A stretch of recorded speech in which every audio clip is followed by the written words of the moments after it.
and welcome back. This is Don't Watch at Night, a spooky little podcast dedicated to Latin American horror and Spanish language horror. I'm your host, Valerie. And I'm Veronica. Veronica, if you ever had to lead us in, if you ever had to do that yourself, could you do it? If you give it to me to read.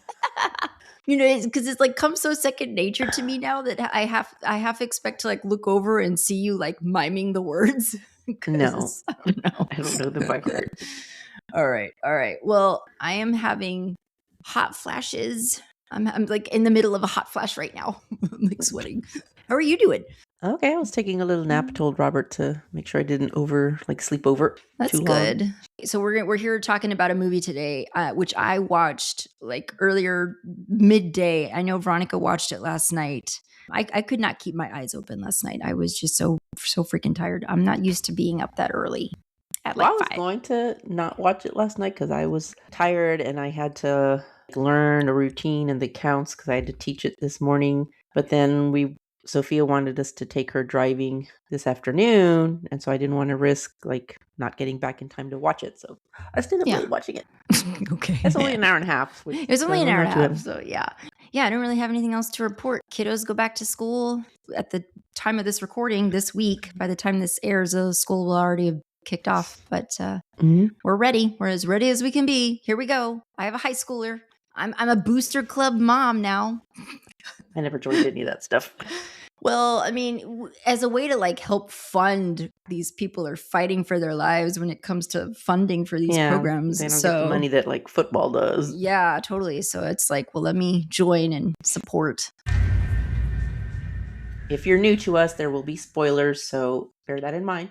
All right, so our movie this time around was Deadtectives. And no wonder I had a hard time finding this movie because I kept punching in Deadtectives. Oh. And it would pull up totally different movies. And I'm like, well, what the heck? And then I realized it's just Deadtectives. Yeah. All one word. From 2018, directed by Tony West, who I believe this was his debut first film. Yeah, seems like it. Okay. Yeah, feature film, yeah. Feature film. All right. So the little tagline reads, after a team of reality TV ghost hunters experience true paranormal activity, they must figure out a way to escape with their lives intact. So we went a little bit more with comedy, funny, horror, instead of the depressing and just oppressive horror. So we went with we leaned traumatic horror. Yes, traumatic horror. We leaned a little lighter this time. Main cast is Chris Geere, who played Sam, Tina Ivlev, who was Kate, José María de Tavira, who was Javier, David Newman, who was Lloyd, Martha Higareda, who did look familiar to me, but the name doesn't ring a bell, who played Abril. And then, of course, I have to say Emilio Savinni, who was the main villain, the dead father. Oh, okay. Because he didn't have a photo that drew up when I looked at this. So here's what I can tell you about Martha. Did you ever watch the show Altered Carbon, Ron? Yes. Higareda? Is that her? That's her. She's from Altered Carbon. And the reason I loved that show. See, I didn't get into it, but Alex got into that show too. So, and I did watch a few episodes with him before I was just I'm tapping out. I don't want to watch this. Jeez, she looks exactly the same. She hasn't gotten any older. Well, so she's a Mexican actress. So is José María de Tavira, a Mexican actor. But the reason I kind of latched on to wanting to watch this is because she is in another movie that I think is a Gigi Salguero movie that I have wanted to put on our radar because it could be an interesting film for us to look at. But I'm not seeing it. Hold on. It's called Culture Shock, and it came out in 2019, and it's a horror thriller. So we might give that one a look at some point. But that's going to be when we're ready to go for something that has a little bit of a core message that is about oppression. So anyway, carry on. Well, that was it. That's the main cast. See, and that's who I was thinking she reminded me of. But I was like, that can't be her because she looks too young. So that's the movie that we watched this time around. Like I said, pretty short, hour and a half. Valerie, since you're coming off a fresh viewing, what were your initial thoughts? This one was laugh out loud funny to me. I had a good time watching it, and it had decent jump scare moments too. There were more than a few times where I was like, really fun and funny. Good performances all around. What did you think of it? Same. Because horror comedy, that's always like hit or miss. Right. It's like, but no, I had a good time watching it last night.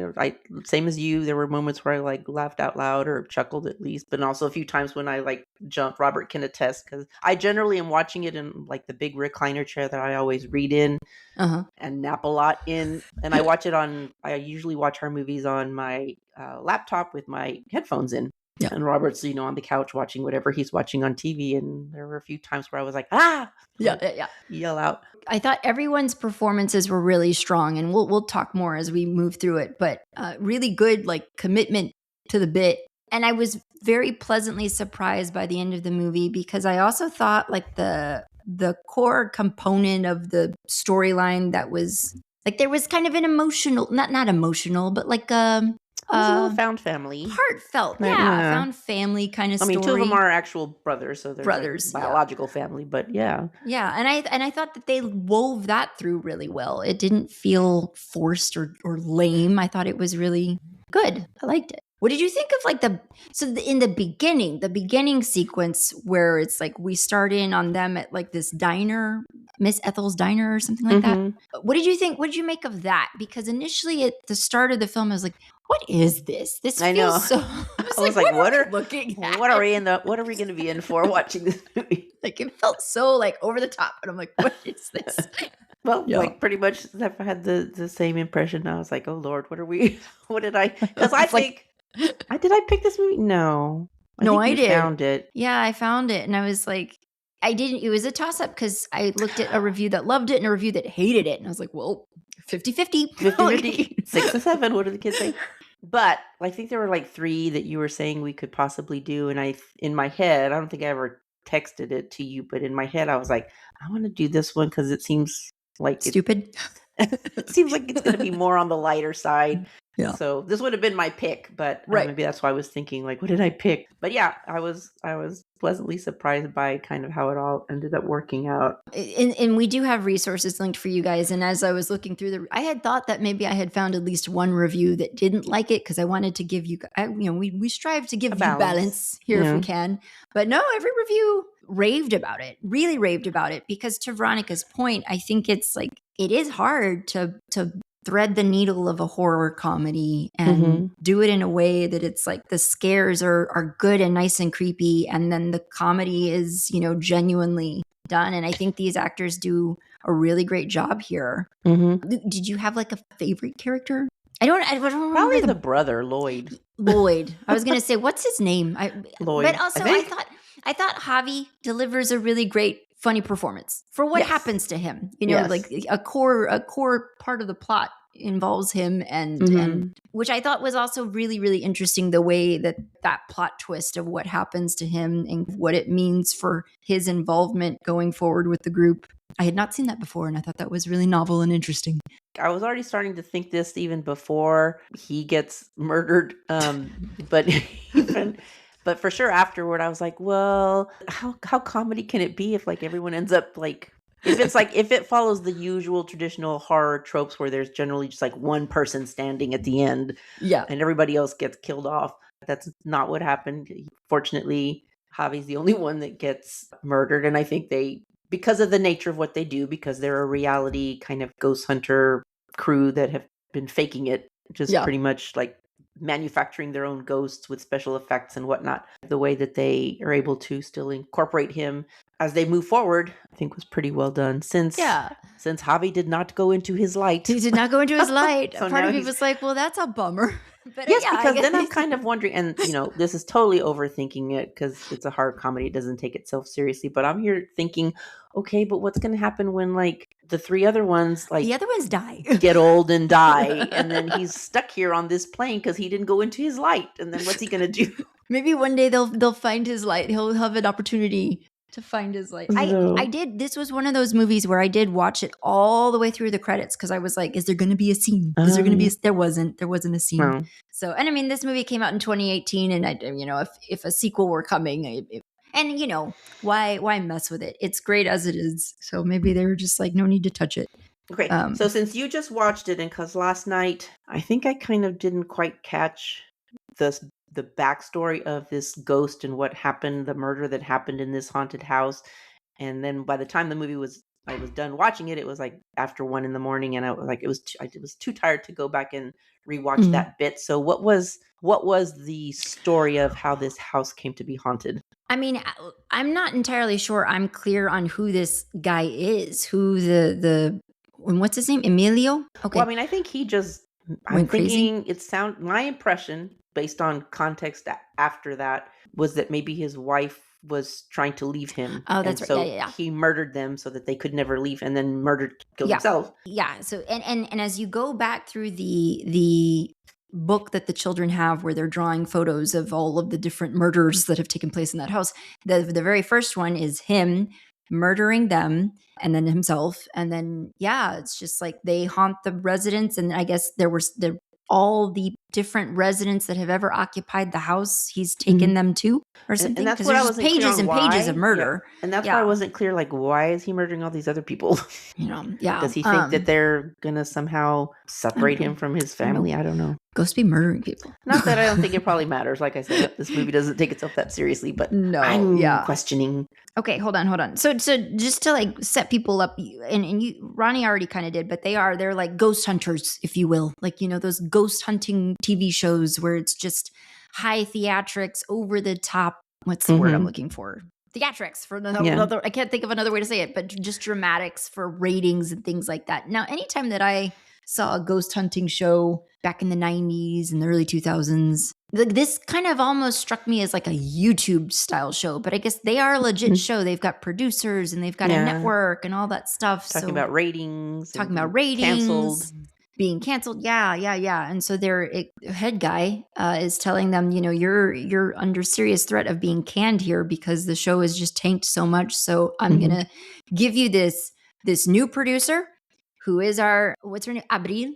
Abril is the new producer, and she's going to haul you guys out to Mexico. And there's a haunting that you're going to go investigate somewhere deep in Mexico. And so to Mexico they go. And this is like their last ditch effort to try to save their show. What did you think? So, they do get to Mexico and they get in front of this casa. What did you think of the house? I actually thought it was a really beautiful house. I did too. Like, for being a haunted house, it was in pretty good shape. And I was like, I would live there.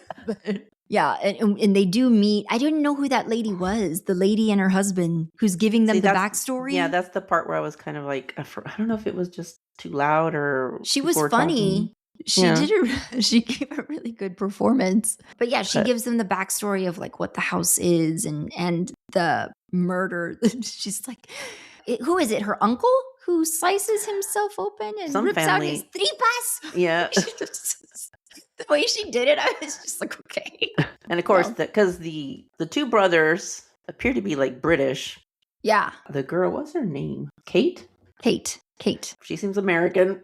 She seems American, and just based on accents. You get the sense that they're engaged, right? Or are they married? Yeah, they're engaged. No, they're engaged because they're planning a wedding. Yeah. Yeah. Okay. But she's kind of at a point where she's tired of this fake ghost hunting. She wants to do something that's real and meaningful, and beneficial to society. Yeah. So she's on the verge of like leaving to go do whale wars or something more legitimate when they get sent to Mexico for this like last ditch effort to save the show. And I was going to ask something, and now I just totally went out of my head. Oh, and Javier, for some reason, was it my imagination, or did his like Mexican accent keep going in and out? No, it's like, you got the sense that he's trying to not be Mexican because they keep telling him it's like, just use your regular accent, because he keeps trying to British it up or something. I don't know. Okay, I was like, he's trying to be an intellectual. He's like combing down his hair. And he looks kind of steampunky. He's the one who's he's like not happy about going back to Mexico. No, he's like, pinche Mexico, whatever he says. And there is like a travel sequence where they're the further deeper into Mexico they go. It's like one of the reviews was like slightly racist. The way it's like it gets progressively rough the further they get into the region. But yeah, they get to the house and they learn the story. They also, so part of getting the new producer Abril, they also get hooked up with a new Bob, Oh, yeah. Who's played by Mark Riley. Sorry, I missed him. And what does Bob do? He's like special effects guy. He's like special effects. Yeah. But he's kind of scary. He's a little intense. He's intense, yeah. I liked him too. Yeah. Yeah, I was real bummed when he gets offed because I was like, man, he was cool in a weird way. And he did go into the light, so he did go into his light. He did. He did. Which I liked that. I liked that for him that he got to go into his light. I do know that it does seem like there were a lot of practical effects used in this film, which is always nice to see. Good practical effects, I thought. Mm-hmm. I do have a question also. So I think I just need to just watch the film and just enjoy it instead of coming up with like all these little questions that I'm sure the movie doesn't care about. But because Emilio, the ghost murderous father, has killed all these people that his children have drawn pictures of, where are all those ghosts? Well, maybe they went into their light, I guess. Maybe they went into their light. Yeah. Maybe so. But it's like, oh, okay. Because I was going to say, well, then why wouldn't the mom and children have gone into the light? But I guess he won't let them. Yeah. Perhaps. See, we're overthinking again. But yeah, I mean, presumably he won't. Because if he had kept them from going into their light. I know. It's because he can permanently, because ghosts can kill ghosts. Maybe he's permanently killed those other ghosts. You think? Maybe. But my question for the light for his wife and children, because they do eventually get to go into their light at the end of the movie, because like with Javi's light showed up pretty soon after he realized that he was dead. Mm-hmm. And he didn't go into it, so we're led to believe that he missed his time, he missed his moment. Surely their light appeared shortly after they were murdered, mm-hmm. and realized that they were, So you're thinking too much. I know, but I'm like, so why do they get their light chance again? There you go with the thinking again. Good. I guess that gives me hope that maybe down the line, Javi's light will come back around. One would hope that your light will come back around. There's more than one opportunity. Back in the rotation somewhere, he just has to maybe wait a while. Maybe every ghost has their bucket list that they've got to achieve, and once you've done it, then you can go to your light. I don't know. And she is the one who killed Emilio. Mm-hmm. Is it Emilio or Emiliano? Whatever. Doesn't matter. Like Emilio. She is the one who killed him. She speared him with actually, he doesn't have a name. He's just listed as dead. Well, in IMDb, the actor's name is Emilio. Oh, okay. He's just listed as dead father. Dead father. Okay. So maybe in doing that action, she completed her task, so to speak, and her light could return. And so maybe I don't know what Javi's task would be, but maybe he's got to do something. Okay, so they get to the house. They're setting up camp so that they can do recordings. Bob has set up special effects all in the house. What did you think of Abril? Was she least favorite character? She was definitely the most served no purpose, but she was funny. She was funny in when she was like holed up in the control room. She's just like, I'm gonna win my Emmy. But I'm like, why didn't she open the door? Like, does she think that this is not real? Because she's watching everything happen. Yeah, I mean, judging by her running mascara, I'm like, okay, so I think she knows it's real, and she's freaked out. So she's like, I'm barricading myself in here. I'm not opening the door for them. What did you like? I don't know, like if there were any major points you wanted to mention before talking about. I mean, there's interesting things that we learn in this movie that exist for the space of this movie. Like Lloyd has something to say around like looking in mirrors and what that can mean if you look in a mirror. You don't want to look death in the face. They discover that the haunted house. The house is sort of like a portal, and it's just like you can't really exit. Any attempt to exit just sort of re-enters you elsewhere in the house. So there's all these. I liked the rule structure set up for this movie. And he's kind of like the nerd of the group, the gadget guy, the guy that knows the rules of horror that the other brother and everyone else tend to not listen to. Yeah. And his brother's always like, those gadgets don't work. And he's like, I've made modifications. So yeah, I kind of like that he grew into his role and his confidence. And I know we're just bopping all over the place, but that was kind of we'll get there. Yeah, it was just a fun movie. So what did you think of the plot twist of like what happens to Javi and what that means now? Like once he's like the plot twist, you mean like where he thinks it's his light and he's like adios, and he like does a reverse swan dive into it and just splats on the porch because it's not his light. No, I was just thinking like the plot. Like I thought when he gets murdered, because he gets sickle. What is that thing? A sickle? A scythe? A scythe. Yeah. Scythe? Why did I say sickle? Scythe? That might have been a sickle. I don't Yeah, know. because a idea. scythe is like that long-handled thing that the Grim Reaper is always holding. Okay. It's like a So scythe this is just more. this. Okay. Or a machete? Was it a machete? Well, anyway, he gets know. like slashed. We're not versed in murderous weapons. He gets slashed across the gut. He dies on the stairs. And so I was not prepared for his ghost to be a component of the story. I thought it's like, well, he's dead, you know, and this is where it stops being a comedy. But, you know, it's like, no, then we have the ghost of Javi who's now helping them. So what did you think of that? Like, I thought it was cool. I thought it was fun. I wasn't ready to say goodbye to him yet. So I was like, oh, he's back. Yeah. So he's like trying to get their attention. And so he's like bringing his own dead body up though. And like chasing them with a thing. They're like, what the? And then he's like, what does he write? Something it's me, about Dix. It's me, Dix. And then they're like, who is Dix? You, Dix. It was funny. It was good. It was really good. It was a nice twist, and it was also, again, you know, it kept him involved. A way to keep him involved. So I liked that. I was actually thinking, you know, I mean, there's some crass humor in this movie too, but I was thinking this is one that like my oldest could maybe watch at some point. I don't think there was anybody I didn't like. I think even Abril, for as obnoxious as she was, like I was sad when she died. Like I was sad. She's like, it hurts. It hurts. And that is when we learned that a ghost can be truly killed. Double death, yeah. The permanent death. And so I was like, well, that's a bummer. I wanted her to stick around more. Yeah. A little bit longer. Well, what did you think of the mom, ghost mom? Because she was a little, like, her kids were pretty, for being ghost, were pretty normal. She was a little crazed. She seemed a little crazed. And it took me a second to connect, because when we first see her, it's a jump scare. I don't remember how it happens. Either Lloyd or one of them has the goggles on and she's not there. And then suddenly they put the goggles on and she's like right there. And so that made me jump. But I did not connect the dots that lady was their mom until later in the film, which makes sense because otherwise I'm like, well, then who's this rando woman in the house?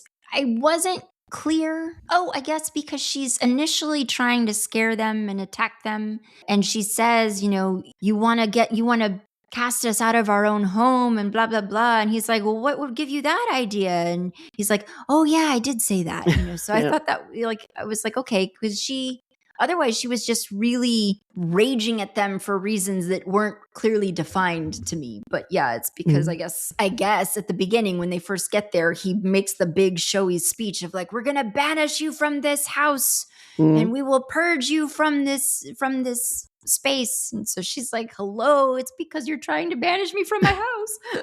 I did when Javi puts on the sheet, the ghost, the sheet, you know, and I like, because did I watch a trailer?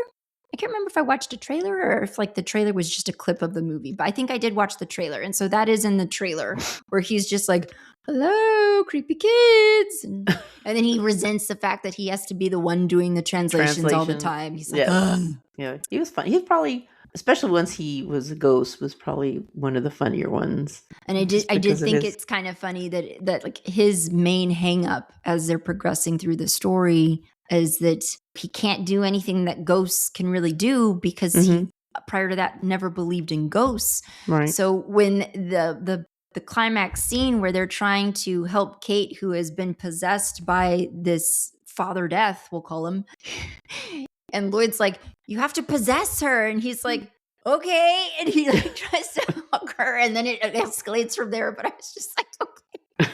He's like, you have to merge into her, and he's like, okay. And he can't do it because he doesn't believe in that stuff. So that's probably the only little part of the movie that, like you said, gets a little crass, because then it starts leaning into that. You have to force yourself inside her and blah, blah, blah. So, I mean, basically what happens is that like Bob gets killed and goes into his light. So that's a wrap on Bob. And then what's his face? Javi is trying to communicate with his friends, and they have found their way to communicate through Lloyd's devices. Abril unfortunately does get offed by Emilio or whatever his name is, and then permanently killed by him. And so, you know, that's a wrap on her as well. In trying to get out of this house, Lloyd has rigged up his devices to where it's like he temporarily stuns the ghost. Yeah. or something. And it breaks the force fields briefly, momentarily, so that they're able to get out of the front door, all except Kate, who is held by the guy, and he says, "We'll be waiting for you," and then slams the door shut on them. When they come back in, all geared up, all ready for the fight, they're going to take this monster down. Lloyd has made his big speech of like, you just have to believe in me for just once, just listen to me. So they go down to the basement where Lloyd has said, you never want to go, but they got to go down to the basement, and she's there and she's been possessed, which throws his entire wrench in the plan, because the plan had been for Javi to permanently kill this guy because he's the only one who can. But now they can't do that because he has smartly taken possession of Kate. Lloyd pivots to, it's like, okay, well, kill the host, kill the ghost. You have to kill her in order to kill the ghost. In theory, I don't know, the ghost could just jump to somebody else, but for the purposes of this movie, that's what he's going to do. What's her boyfriend's? What's that guy's name? The main guy. Sam? Was it Sam? Sam, that's right. Sam. The Kate is attacking Sam. Sam's fighting for his life. Javi's trying to like get in there and merge and like duke it out with the guy inside Kate, and he can't do it. That is the point where the mom, the ghost mom, and her ghost children emerge and step in and help and save the day. And then we get that fantastic scene where Kate's depossessed and she vomits all over Sam. That was excessively gross. so. He's just like, and Lloyd and Javier just like gagging and trying not to throw up themselves. They're like, what? It was good. It was good. Like after he kissed her, I was like, no, no, thank you. It was pretty funny. That part felt very, that was like Evil Dead level humor. Copious amounts of vomit just spewing out of her. But they are able to permanently kill the evil father and save the day. And what the other thing that I really liked about the ghosts crossing over into their light is that I like that we get to see them in their human, healed in their human form. Because like when we see the ghost mom, she's just like this I don't know looking mother of death. And then when she finally turns back and looks at them before she goes into the light, she looks like herself and she looks healed. And the same thing with Bob. Bob looked healed. And I guess that was the tell, because when Javi turns around to say goodbye to them, he still looks dead. So it's like that wasn't his light. Poor Javi needs his light. It's like 1 year later? Like 1 year later, they're now a brother team fighting somewhere in Japan, going into the next paranormal experience, and they are joined by Javi with a broom. Because he's their scout. He's the one who goes ahead and scouts for activity. Yeah. So it's good. It is good. And Sam and Kate are married, or at least engaged, because she's got the ring on her finger again. Oh, that's right. Yeah. So yeah, it was a fun movie. Yeah. It was a good time. And this one was available it's a Shudder film, but it's available for rent on Amazon. Do you have Shudder? No. But it is available on Amazon Prime. The couple of actual jump scares aside, like I was never afraid. The humor, the levity of the script and the performances here are funny enough. It's enjoyable. It's a fun movie to watch. And like I said, we do have reviews linked for you guys. This was, I think, the podcast Nightmare on Film Street reviewed this movie back in July of 2019, and they have a really great review up for you as well. I like these, like this one. And what was that other one it was a little more serious than this one in terms of what was it about? Tone. What was it called? Phenomena. Oh, yeah. That was another one. But it also had some funny moments, levity. Yeah. And that one was legit spooky. It was legit scary. Definitely had a darker side than this one, but. Yes. Hauntings, anything revolving around a haunting is gonna creep me out. Did I tell you, Ron, that this summer I took the older two, I took them downtown for an Austin ghost tour? It's just one of those walking tours where you walk around the downtown area and a guide leads you and just. I think so. Yeah, so we did that one night in, I want to say July, and it was fun. I mean, I definitely learned cool things I didn't know about different spots in Austin, in downtown Austin. It was hot, but it was fun. It was a good time. So yeah, I love ghosts. This was good. This was a good watch. Guys, we did pick out a new book for our next book club selection. This one was picked out by Veronica. Interestingly enough that we're announcing it on the heels of covering Deadtectives, because I feel like, we're in a keeping it light space right now. We're keeping it light. I wanted to keep it light. The book that we're going to be reading, and it's fun that we've picked it for 2026 because it came out 20 years ago, published in 2006. So this is an older book. It's called Gil's All Fright Diner. Mm-hmm. And it's by A. Lee Martinez, who is an El Paso writer. I don't know if he lives in Texas still, but from El Paso originally. I will read to you a little bit about it. It says, bloodier than fried green tomatoes and funnier than the Texas Chainsaw Massacre. I feel like that's backwards. But anyway, probably intentionally so. It says, welcome to Gil's All-Night Diner, where zombie attacks are a regular occurrence and you never know what might be lurking in the freezer. Duke and Earl are just passing through Rockwood County in their pickup truck when they stop at the diner for a quick bite to eat. They aren't planning to stick around until Loretta, the eatery's owner, offers them $100 to take care of her zombie problem. Given that Duke is a werewolf and Earl is a vampire, this looks right up their alley. But the shambling dead are just the tip of a particularly spicy iceberg. Seems someone's out to drive Loretta from the diner and more than willing to raise a little hell on earth if that's what it takes.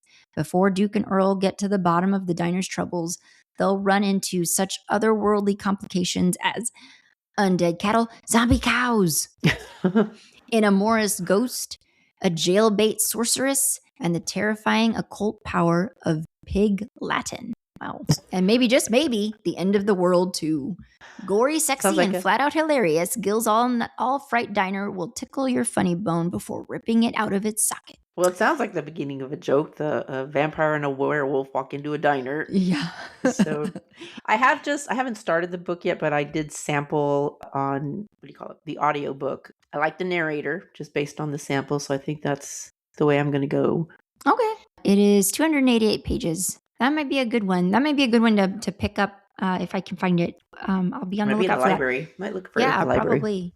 And so the thing to know about our book club episode is that this one will be for discussion come in November. So you have a while to read this. If there's other reads that are taking priority for you right now, definitely prioritize those because you have time before you need to pick this one up and read it. But this will be our final book of 2026. So let's close it out on a funny note, on a crazy funny note. Hopefully it's a good time. I know. It sounds like, I think it will be. Is there anything else that you're taking in, Ron, right now?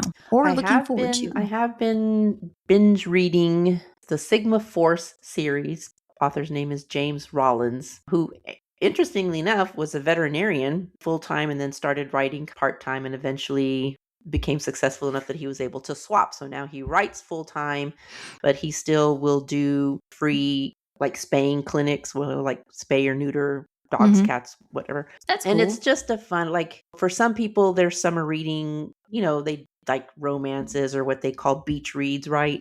Something light, something light, fluffy that you don't really have to use your brain for. That's not my bag. So this is just and it's completely ludicrous. But think summer blockbuster movie with explosions and chases and espionage and an action adventure thriller. That's my jam. Yeah. That's my summer reading. And so that's what this book is about. The premise is the Department of Defense has this research arm that seeks to seek out new technology and protect it or whatever, or safeguard if it's not our technology, safeguard the US from it. So they basically have gone around and handpicked all these soldiers from different special force units. So Green Berets, Army Rangers, Navy SEALs that have high aptitudes, and they put them through PhD programs. So they're all scientific doctors, but they still have their special forces training. So they send them out. Oh, cool. And it's always tied to some actual historical mystery. So what's that Dan Brown movie? Didn't I talk about this already? Da Vinci Code? Yes. Okay. So kind of mysteries like that. Yeah, where it's tied to something real. That's cool. Marries it with cutting edge actual science stuff. That's what I've been binge reading. I'm on book 11. I think there's 18 in the series. You've read 11. Wait. But you read all 11? Since our camping trip. Oh my gosh. Okay. Because when we were on our camping trip, I was in the middle of reading the second book. So I finished it, the second book when we were on our camping trip. I read all of the third book while we were on our camping trip, and then ever since then I've been reading all the 11 rest. books in, and you haven't hit your point yet of like, maybe I need to take a break. You're like, maybe this is too, it's like me after I don't know how many Nightmare on Elm Street movies. I was like, maybe I need to take a break. So no, because now there's is it like a continuing story, or is each book like no, a separate? Each book is like a standalone. But Okay. I mean, you are also following like the changes in the personal lives of the characters. Of these characters. I mean, each story is a standalone story in terms of vanquishing that particular danger. So theoretically, you can like jump in wherever and read one, but yeah, the characters' lives are following. There's a linear thread pulling through. That sounds cool. No, I don't need a break because now I'm invested in one of the ships.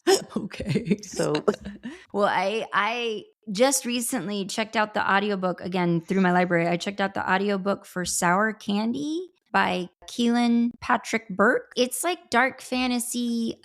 This is how it's listed as dark fantasy, horror, occult, supernatural. This is a Bram Stoker award-winning author of The Turtle Boy and Kin. So I'm looking forward to listening. I'm going to listen to it because I'm reading other books, like physical copies. So this is like a way for me to get this one in, is to listen to it. So I'm excited for it. I saw Ron on Peacock, which we both have because we've been watching that whatever. What is it? What is the name of that movie? I don't know. Or that show? What's that show? The Burbs. Oh. Okay, another show that's coming out on Peacock, Crystal Lake. Crystal Lake, which is sort of that's already out? No, it comes out in October. Okay. I think like early October or mid-October. It's kind of like prequel-y. The mom is going to be heavily the key person in this one. What's her face? Jason Voorhees' mother. But anyway, it stars that girl, not a girl, a woman, Linda Cardellini. She was in The Legend of La Llorona, like the American-made movie. She was in that one. But Linda Cardellini, you'll know her. Pam Voorhees, that's who that character was. I was like, what is her name? Velma and Scooby-Doo, the live-action Scooby-Doos. That's kind of like what I know her from. How old is she? I think she was also in ER. I mean, she's like a grown woman. She's not a young girl. I said girl, but like she's a full-on woman. She's been around for a while, but she was in, I think, also in ER for a little while. She's been around for a long time, done TV and film. You'll know her face once you see her, because she's in a bunch of stuff. She's been in a bunch of stuff. So this is then the events are leading up to the death of Jason. Yeah, that's my guess. I mean, it's gonna go its own little way. It's sort of like a reboot of the story, but it is. My understanding is that it is set before the events of Friday the 13th take place. Is there someone in the cast named Jason Voorhees? Maybe this is even before she has him. There is a young little boy who plays Jason Voorhees. It's like a little boy. He's little. Kid actor named Calum Vinson. So yeah, anyway, I'm looking forward to that one. I don't know if other people are as excited about it as I'm excited about it, but I know some people are like, we don't need to reboot this. But I'm always happy to revisit Crystal Lake, so I'm looking forward to it. That's it on that. Do you have anything else? We went and saw. Have you seen the new Spider-Man movie? No, because we've been trying to show them. They haven't seen any of the Spider-Man movies, so we're trying to show them at least like the Tom Holland. All of them, or just the Tom Holland? No, just the Tom Holland ones, just so that they know going in. They're following the story because they hadn't seen those. So I think they either have one more to watch or they just finished it. And so now they're ready. They could go see the movie because that's what Alex wants to do. He wants to take them to go see the movie. On that note, you said something and it made me think of something. No, I guess it's not important. We could do right now if we wanted to is we could announce, do you have a desire to watch Exists? So that's the one. Okay, because I just did, first of all, let's do two birds, one stone. So guys, one of the things I wanted to do in this second segment is I would love to promote to you guys our YouTube channel. We're going to link it for you in the show notes of this episode. Go and find us on YouTube and follow us there because all of our videos post there, our live shows, our creepy cocktail hours. And I just did a creepy cocktail hour, Ron, on cryptids. And one of the things I talked about in that live stream is there's a list that I shared with everybody of top 5 or so cryptid movies to watch. And a lot of them are sort of found footage style movies. And I like those. And one of them that came on the list is a film called Exists Is that King Kong? Or like, not King Kong. It kind of does look like it, but I have no idea. But Exists is a 2014 supposedly cryptid movie directed by Eduardo Sanchez. Well, I would pick that one next over the other one, The Invisible Guardian, because that one looks super serious, and I'm not there yet. Well, it's not even that it's super. It is a 2-hour movie, that one, but it is also, it's part of a trilogy. So it's the first in a trilogy, and it looks interesting because it looks like one of those investigator on the case kind of movies, and I like those. Kind of looks like Dana Scully on the poster. It definitely looks. I mean, it looks cool, but it's more of an emotional commitment than it sounds like we're easing our way back into that stuff. So maybe, our next film, we'll go ahead and try to close out with Exists. It'll be our cryptid movie, which is also fitting for summer. And I want to say that was the other reason why I wanted to pick this as a movie to close out summer with, because it does apparently take place during summer. So maybe this will be that summer camp movie that I thought we were going to get last year that we were denied. Remember when we watched Summer Camp? And it seemed to take place in Spain during wintertime. So like, what the crap is this? All right, guys. Thank you so much for listening, and we will see you next time. Bye. Don't Watch at Night is a Nest production. Executive producers are Valerie and me. Editing by Valerie. Music by Omar Chakor. Special thanks to Lorenzo Villarreal and Alex Street for production support for this episode. Listen to any new episodes every other Monday, and if you like our show, give us a rate and a review. It's the best way to help us grow. Guys, if you like what you've been listening to so far and you want more of Don't Watch at Night, then head on over to YouTube and subscribe. Follow our channel there as we continue to grow. We post our live shows there. We post creepy cocktail hours and watch parties, all kinds of good stuff over there. So do follow us on YouTube. Don't Watch at Night Pod. Thanks.